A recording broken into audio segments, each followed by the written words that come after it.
तो hello everyone, स्वागत है आप सभी का एक और नई वीडियो के अंदर। और आज मैं आप लोगों के लिए लेकर आ चुका हूँ चेनसॉ मैन के सीज़न 3 का एपिसोड नंबर 10। तो जिस किसी ने भी पुराने एपिसोड्स और सीज़न चेकआउट नहीं करे वो डिस्क्रिप्शन वाले लिंक से वहाँ पर जाकर उन्हें चेकआउट कर सकता है। और अब तक तो आपने इस चैनल को सब्सक्राइब कर ही लिया होगा, और अगर नहीं किया तो आप इसे सब्सक्राइब कर लें ताकि मुझे भी वीडियो बनाने की मोटिवेशन मिलती रहे और मैं आप लोगों के लिए इसी टाइप का क्वालिटी कंटेंट लाता रहूं। माकीमा की बॉडी काफ़ी समय से हील नहीं हो पा रही थी। डेंजी बताते कि ऐसा इसलिए हो रहा है क्योंकि उसने उसके ऊपर पावर के ब्लड से हमला किया था और पावर के ब्लड ने ही माकीमा की बॉडी को डिस्टर्ब कर दिया है। और तभी माकीमा कहने वाली ही थी कि ये सब करना काफ़ी नहीं होगा, और डेंजी उसकी बात काटते हुए कहता है कि उसे मालूम है ये सब कुछ काफ़ी नहीं होगा और उसकी ये चाल थी भी नहीं। और अब माकीमा डेंजी को आंखों में घूरने लगती है। तभी वहाँ पर एक वैन आ जाती है और डेंजी कहने लगता है कि मास्टर बिल्कुल सही समय पर आ गए। और यहाँ पर डेंजी किशिबी की बात कर रहा था। इस सब के बाद वो माकीमा को देखकर सॉरी कहने लगता है और डेंजी अपनी चेनसॉ निकालकर माकीमा के सर पर रख देता है। तभी हमें काफ़ी सारे लोग दिखाए जाते हैं जो कि अपना काम कंप्लीट करके अपने घर जा रहे थे। और इसी सब के चलते रात हो जाती है और हमें वही अपार्टमेंट दिखाया जाता है जो कि डेंजी ने खरीदा था आकी की डेथ के बाद। और अब हमें किशिबी दिखाया जाता है जो कि उसी अपार्टमेंट में आया था और ये बताता है कि उसकी कमर में काफ़ी ज़्यादा दर्द हो रहा है। और किशिबी डेंजी से पूछता है कि क्या वो तैयार हो गया, और डेंजी कहने लगता है कि वो तैयार है, अभी से ही क्या वो हार गया। और तभी किशिबी कहने लगता है कि अभी तक तो उसने सिर्फ शुरुआत करी है, अब से सारी चीज़ें इन्हें ही संभालनी होगी क्योंकि उनकी बातें करने के साथ ही काफ़ी सारे लोग मारे जा रहे हैं। और इसी रीज़न की वजह से किशिबी डेंजी को काफ़ी जल्दी करने को कह रहा था, लेकिन किशिबी कहीं ना कहीं खुद भी जानता है कि ये काम जल्द से जल्द नहीं हो सकता क्योंकि ये काम डेंजी अपनी स्पीड से ही करेगा।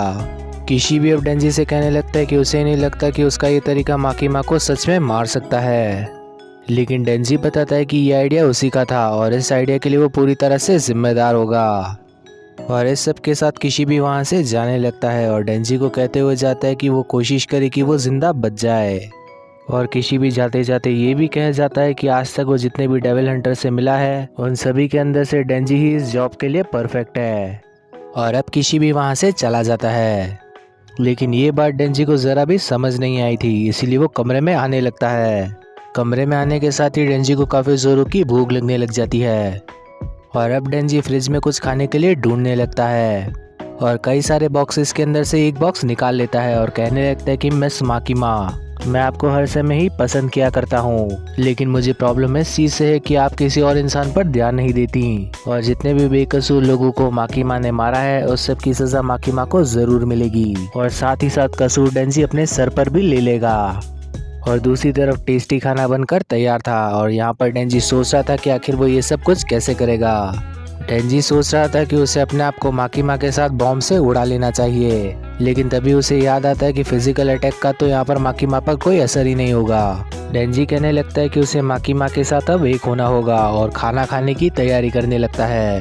वो सबसे पहले मिसो सूप ट्राई करता है और इस सब के बाद वो मीट का टुकड़ा ट्राई करने लगता है जो कि उसे काफ़ी ज़्यादा अच्छा लगता है। और डेंजी कहता है कि मैं जान चुका हूँ मिस माकीमा की आपका टेस्ट कैसा है। आखिर इस सब से डेंजी का क्या मतलब था? क्या डेंजी सचमुच में माकीमा को यहाँ पर खा रहा है? तो इसका जवाब है हाँ। जिस प्लान की किशिबी और डेंजी बात कर रहे थे वो यही प्लान था। इन लोगों ने ब्लड डीमन के खून को माकीमा की बॉडी के अंदर डाल दिया जिस वजह से उसकी रीजनरेशन स्लो हो गई। डेंजी अब रोज़ माकीमा के पूरे शरीर की डिश बना बना कर खा रहा था। और इस सब के बाद डेंजी माकीमा के सारे डॉग्स को लेकर किशिबी से मिलने जाता है और साथ ही में पावर की मियाओ भी थी। किशिबी आराम से बेंच पर बैठा हुआ था और डेंजी भी जाकर उसके पास ही बैठ जाता है और वहाँ मौजूद सभी बच्चों को डॉग्स के साथ खेलने में मज़ा आ रहा था। डेंजी कहने लगता है कि उसने सब कुछ खाकर ख़त्म कर दिया और मियाओ यहाँ पर किशिबी के सर पर जाकर बैठ गई थी और किशिबी आराम से ये सब कुछ सुन रहा था। डेंजी कहने लगता है कि उसके स्टमक से अभी तक मिस माकीमा जिंदा नहीं हुई और ना ही उसकी पॉटी से। और किशिबी कहने लगता है कि देखने में तो बिल्कुल ऐसा ही लग रहा है क्योंकि माकीमा के साथ जंग में हर बार बेकार था, लेकिन आखिर फिर भी डेंजी ने उसे कैसे मार दिया। और अब डेंजी थोड़ी देर सोचने लगता है और क्रीम पफ भी यहाँ पर डेंजी को देखने लगता है। डेंजी कहने लगता है कि वो मिस माकीमा को हर्ट करने कभी गया ही नहीं था, उसने मिस माकीमा को इसलिए खाया ताकि उन दोनों की फीलिंग्स एक हो सके। डेंजी कहता है जो कुछ भी उसने किया ये सब कुछ प्यार था। और अब किसी भी कहने लगता है कि उसका प्लान शायद तुक्के से काम कर गया, या फिर किसी कॉन्ट्रैक्ट की वजह से, और या फिर ऐसा भी हो सकता है कि तुझे कुछ खास पता हो। किसी भी डेंजी से पूछने लगता है कि आखिर उसने माकीमा को मारा कैसे, क्योंकि माकीमा तो उसे काफ़ी आसानी से मार सकती थी। और काफ़ी मायूस बैठा हुआ डेंजी कहने लगता है कि उसने सिर्फ अंदाज़ा लगाया।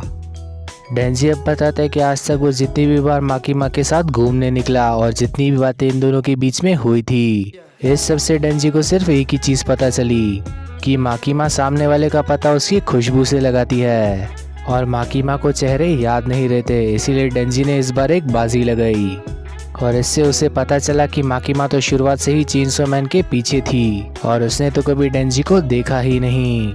उसने कभी भी डेंजी को पहचानने की कोशिश ही नहीं करी। और इसी के साथ वहाँ पर एक और लड़की आ जाती है जो कि डेंजी के डॉग से छेड़छाड़ करने लगती है। डेंजी उसे भगाने की कोशिश करता है, लेकिन वो डेंजी की उंगली काट लेती है।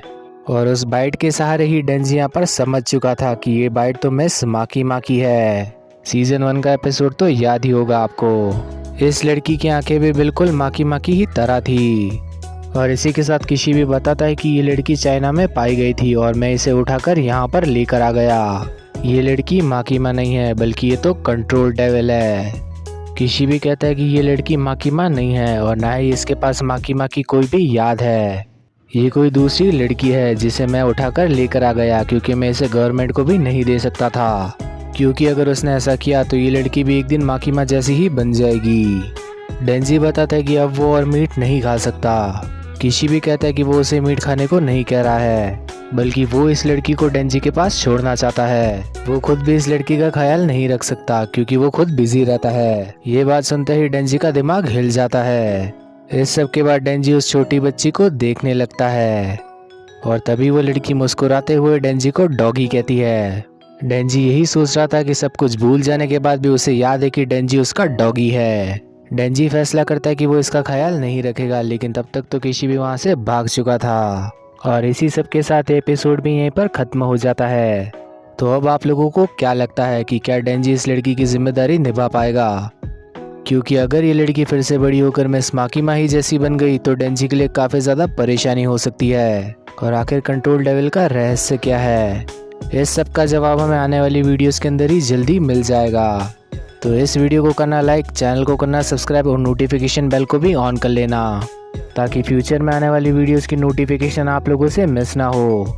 तो थैंक यू एवरीवन। अब मिलते हैं नेक्स्ट वीडियो के अंदर, तब तक के लिए बाय।